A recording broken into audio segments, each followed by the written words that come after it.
Hello, welcome to the Robinson Public Library District. We're glad you stopped in. Our Robinson Public Library District is comprised of 4 locations. Our main facility, a 13,000 square foot building here in Robinson, right behind me, which we'll take a look at here in just a little bit, and then also 3 other locations in Flat Rock, Hudsonville, and Oblong, Illinois. The city of Robinson has a rich library history. Prior to 1904, the library was housed in the Crawford County Courthouse, but in April of 1904, G.W. Harper, then editor of the Argus newspaper, as well as president of the library board, began communications with representatives of Andrew Carnegie, the Scottish-born industrialist and known as the father of modern philanthropy, about a $10,000 grant to build the first freestanding library in Robinson. Based on Robinson's population, which at that time was less than 1,700, an agreement was reached in September 1904. Construction of the Robinson Carnegie Library was started shortly thereafter and completed in late winter of 1906. The doors opened for public borrowing on Wednesday, February 21st, 1906.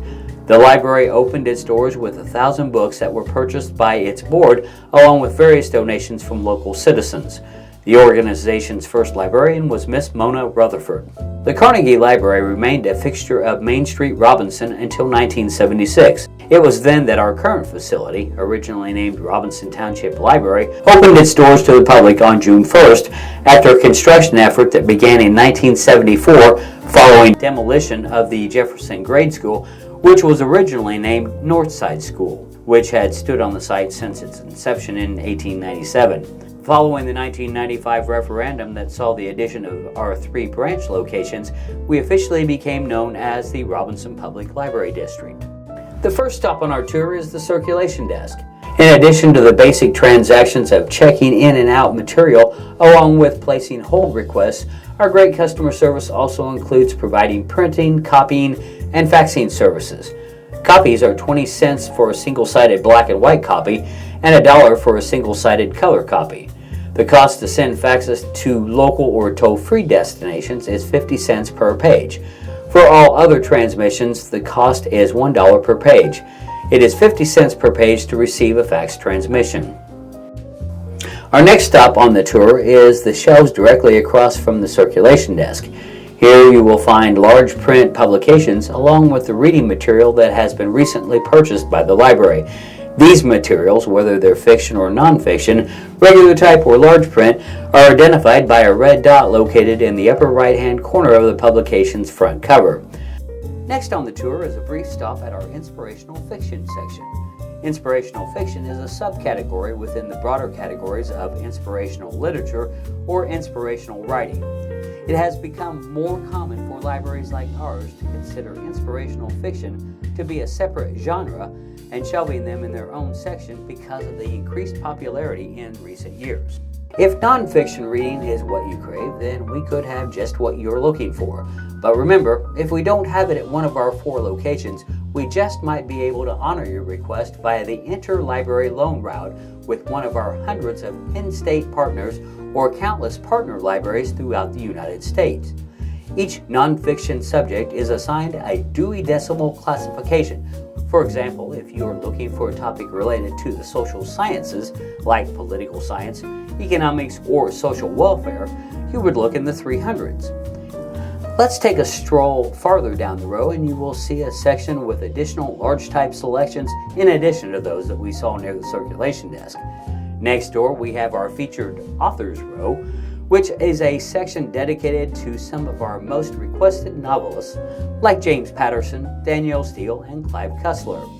In all, we have more than 20,000 selections district-wide, with more than 16,000 items at the Robinson facility alone, from authors such as David Baldacci, Diana Gabaldon, and Alexander McCall Smith, just to graze the tip of the iceberg. Need a meeting room? Well, we have 3 rooms available for group meetings of different sizes. We have 2 that are 10 by 15 rooms, perfect for organization team meetings, tutoring, study groups, and more.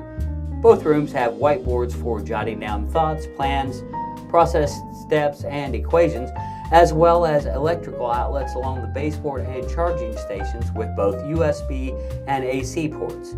One room can comfortably accommodate 6 to 8 persons, while the other room contains 4 folding tables that can be configured into a boardroom-style table. This room can accommodate approximately 12 to 14 persons.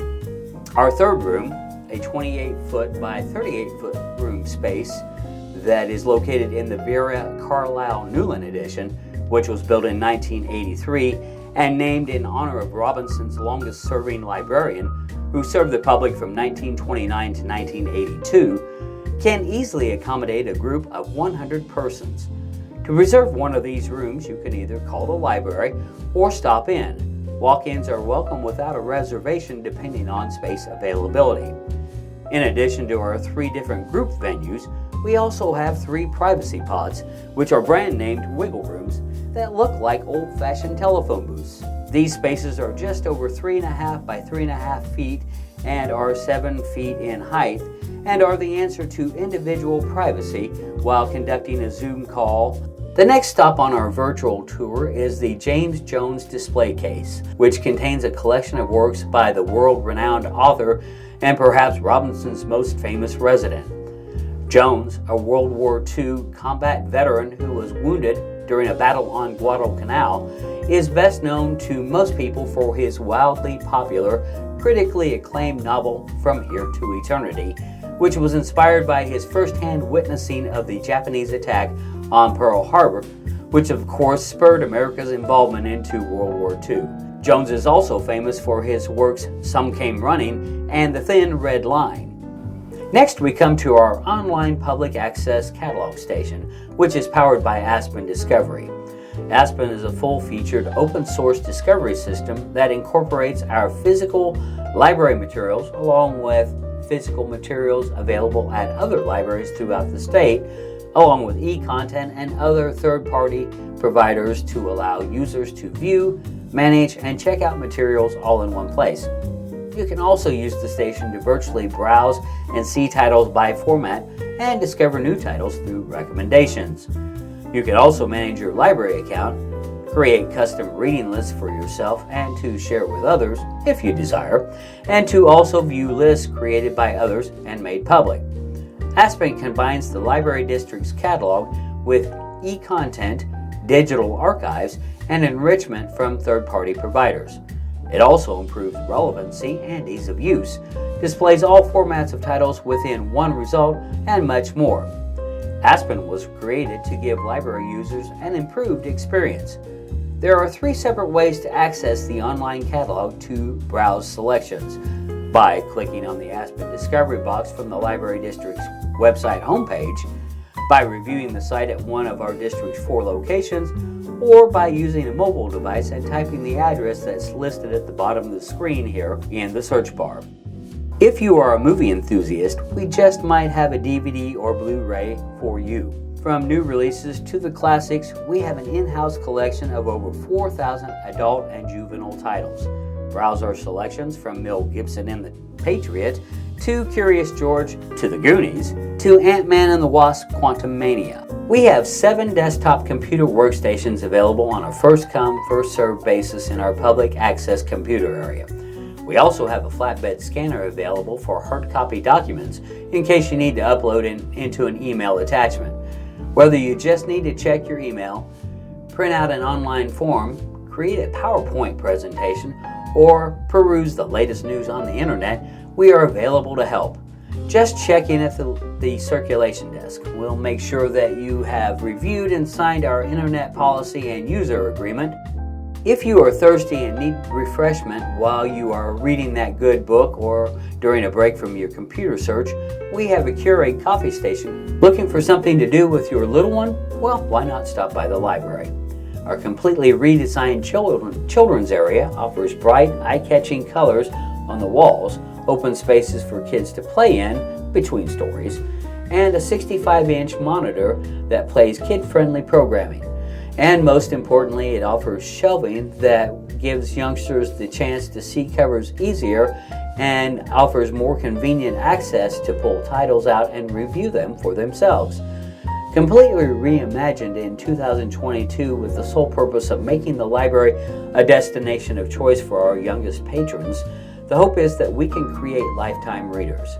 We have over 6,000 easy books from writers like Renee Carilla, Molly Bang, and Mo Willems that are available for checkout. Many of our selections housed in two-tier pull-out browser shelves that allow the younger reader to see the book covers, which makes choosing their own books a reality and gives kids a sense of ownership.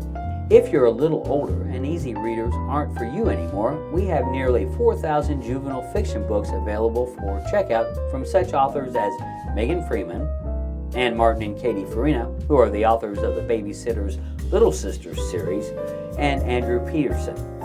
If you strive to learn about dinosaurs or the 7 wonders of the ancient world or great leaders in American history, then our juvenile nonfiction might just be the ticket.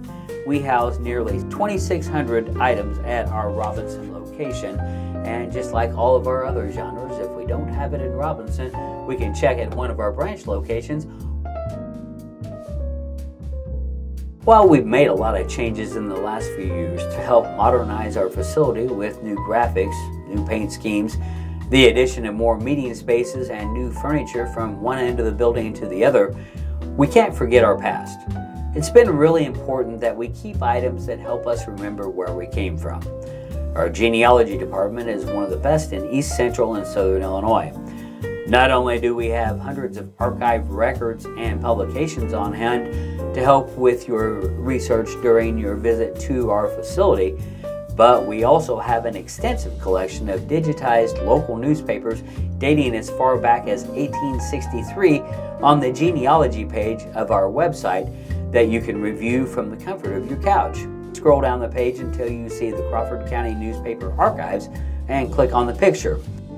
In addition to our genealogy wing, we still have a Seth Thomas tall-cased clock known as a striking hall clock number 23, and in addition to the clock, we've also included a number of historical items in the Newland Edition hallway. Included in the display are correspondence between G.W. Harper and Carnegie Library Fund representatives, a card catalog that was purchased for our current location's opening in 1976, a piece of wood, and a picture of Old Northside School, or Jefferson School as it was later known.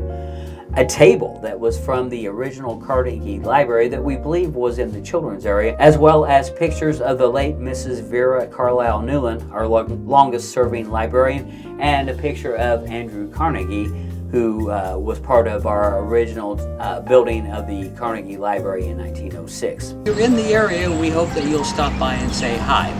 If you can't stop in, I hope that you check back to this channel for new episodes where we tour our other facilities, explore our summer reading program, discuss some of our new book arrivals, and maybe do a craft STEM project or read a story.